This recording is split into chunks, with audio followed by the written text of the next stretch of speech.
Happy married life Valli. கண்டிப்பா உங்க life நல்லா இருக்கணும்னு நான் கடவுள்கிட்ட ப்ரே பண்ணிக்கிறேன்.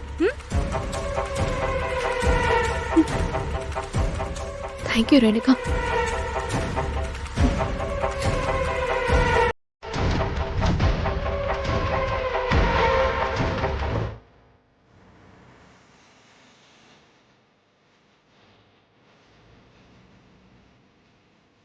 அவ்வளவுதான், எல்லாமே முடிஞ்சு போச்சு வேலா.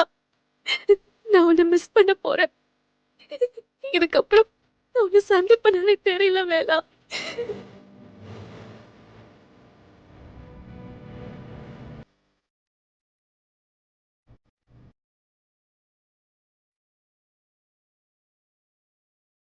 நீ அவகிட்ட இருந்து போன் கால் வரவே கூடாது. ஸ்விட்ச் ஆஃப் பண்ணிடுவோம்.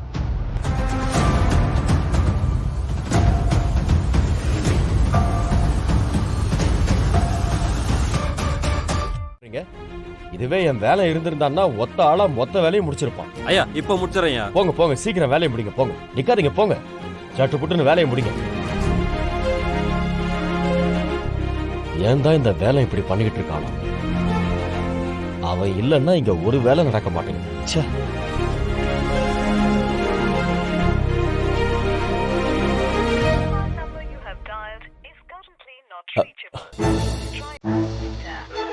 ஏய் வேலு, என்னதான்டா ஆச்சு உனக்கு?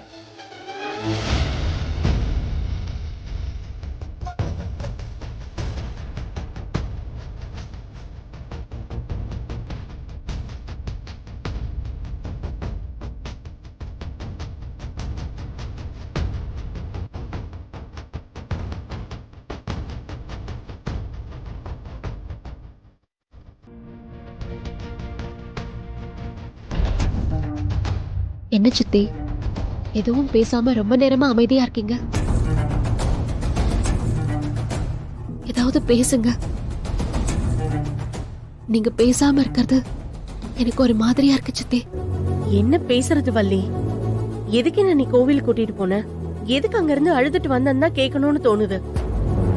ஆனா நீதான் அதை பத்தி எதுவும் பேசக்கூடாதுன்னு சொல்லிட்டியே, அதனாலதான் அமைதியாவே இருக்க.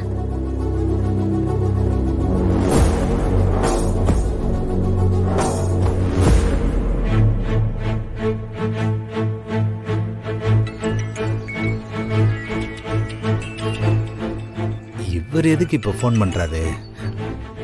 ஐயா சொல்லுங்கய்யா. தலைவர் கிளம்பிட்டாரா? தலைவர் பூஜை ரூம்ல இருக்காருயா. இன்னும் ஒரு 10 நிமிஷத்துல இங்க இருந்து கிளம்பிடுவேயா. சரிப்பா சரிப்பா. ஏதாவது மாற்றம் இருந்தா எனக்கு உடனே சொல்லு. சரிங்கய்யா. சரி சரி. சாமி, என் பையனுக்கு கல்யாணம் வச்சிருக்கேன். சரிங்கம்மா.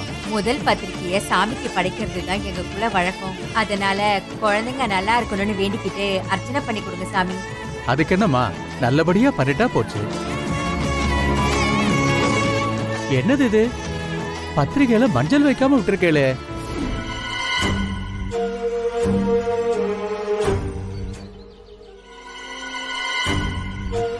முதல் பத்திரிகையில மஞ்சள் வச்சாதானே மங்களகரமா இருக்கும். கையில இருந்தா கொடுங்கோ, இப்பவே மஞ்சள் வச்சிடலாம். மதனி, மஞ்சள் இருக்கான்னு பாருங்க.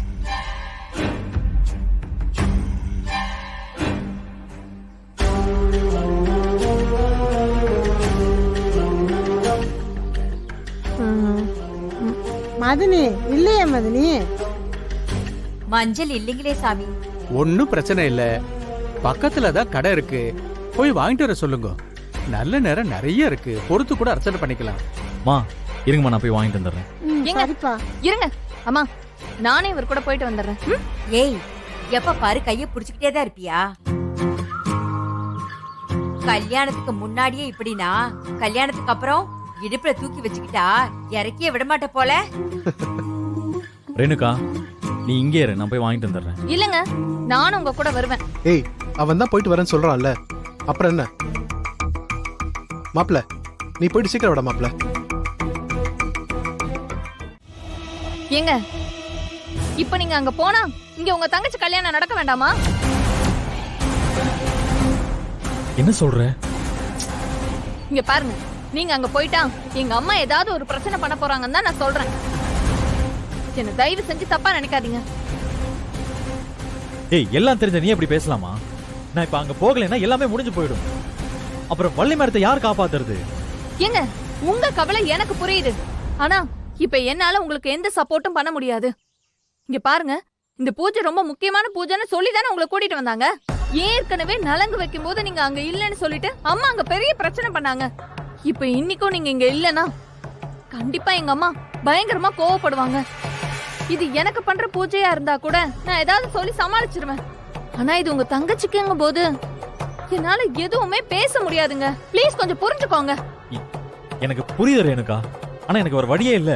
வள்ளி மேடத்தை காப்பாத்தணும்னா நாங்க போய் தான் ஆகணும். அந்த ரஞ்சித் மட்டும் வள்ளி மேடத்து கழுத்துல தாலி கட்டிட்டான்னு வச்சுக்கோயேன், அவங்க வாழ்க்கையே அழிஞ்சு போயிடும்.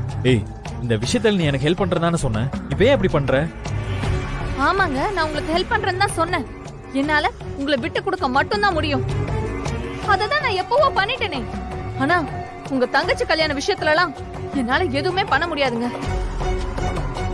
அதுவும் இது அம்மா நடத்துற பூஜை வேற. என்னால எந்த சேஞ்சும் பண்ண முடியாதுங்க. உங்க தங்கச்சிக்காகவாவது நீங்க இங்க இருந்துதாங்க ஆகணும்.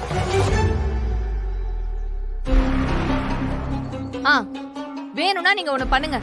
இங்க இருந்துகிட்டே ஏதாவது ஒண்ணு பண்ணி அந்த கல்யாணத்தை நிறுத்த முடியுமான்னு யோசிங்க. சப்போஸ் ஏதாவது ஒரு வழி இருந்தா சொல்லுங்க. அதுக்கு என்னால என்ன முடியுமோ அந்த ஹெல்ப்பை நான் கண்டிப்பா பண்றேன். இல்ல, எப்படி யோசிச்சாலும் எந்த வழி இருக்கிற மாதிரி தெரியல. நான் அங்க போனா மட்டும் தான் ஏதாவது பிரச்சனை பண்ணி கல்யாணத்தை நிறுத்த முடியும். எங்க எனக்காக நீ ஒண்ணே ஒண்ணு பண்ணு. உங்க அம்மாட்ட நான் இங்க இருக்கிற மாதிரி மேனேஜ் பண்ணு. நான் போய் கல்யாணத்தை நிறுத்திட்டு உடனே வந்துடுறேன்.